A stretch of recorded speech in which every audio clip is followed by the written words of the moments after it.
நாம் வெற்றி பெற்றுவிட்டோம் என்று வீட்டில் போய் படுத்துவிடக்கூடாது. காங்கிரஸ் கட்சியின் வேட்பாளரை டெபாசிட் இழக்க செய்ய வேண்டும். காங்கிரஸ் கட்சிக்கு போடும் ஒவ்வொரு ஓட்டும் செல்லாத ஓட்டு என்று பாஜக வேட்பாளர் நமச்சிவாயம் கடுமையாக விமர்சித்துள்ளார்.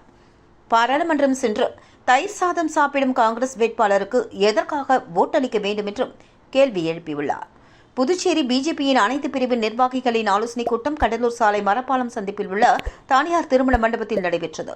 கட்சியின் மாநில தலைவர் செல்வகணபதி தலைமையில் நடந்த இந்த நிர்வாகிகள் கூட்டத்தில் சிறப்பு அழைப்பாளராக பிஜேபி தேசிய அமைப்பு பொதுச் செயலாளர் சந்தோஷ் கலந்து கொண்டு பாஜக வேட்பாளர் நமச்சிவாயத்தை ஆதரித்து வாக்கு சேகரிப்பது குறித்து பேசினார். அவரை தொடர்ந்து பேசிய பாஜக வேட்பாளர் நமச்சிவாயம், இந்த தேர்தலில் பிஜேபிக்கு வாக்களிக்க கூடாது என்று நினைப்பவர்களை கூட நமக்கு வாக்களிக்க செய்திட வேண்டும். வெற்றி பெற்றுவிட்டோம் என்பதில் மாறுபட்ட கருத்து இல்லை. அதற்காக நாம் வீட்டில் போய் படுத்துவிடக்கூடாது. நமது எண்ணம், நமது லட்சியம் எதிரணி வேட்பாளரை டெபாசிட் இழக்க செய்ய வேண்டும் என்பதுதான் என்று குறிப்பிட்டு பேசினார்.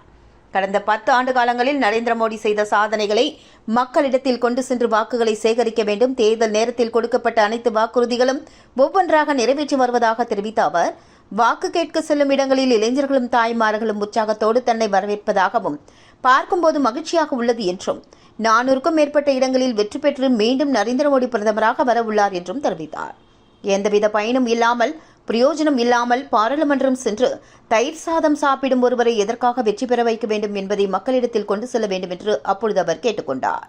எதிர்க்கட்சிகளுக்கு வாக்களித்தால் அது மாநில வளர்ச்சியை 15 ஆண்டு காலம் பின்னோக்கி தள்ளிவிடும் என்பதை எடுத்து கூற வேண்டும் என்றார்.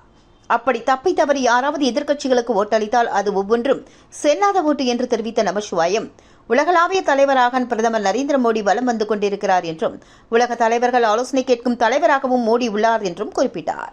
பொதுமக்களின் எண்ணம், பொதுமக்களின் கோரிக்கைகள் நாடாளுமன்றத்தில் ஒலிக்க வேண்டுமென்றால் அதற்கு அனைவரும் தாமரை சின்னத்தில் வாக்களிக்க வேண்டும் என்றும் கேட்டுக்கொண்டார்.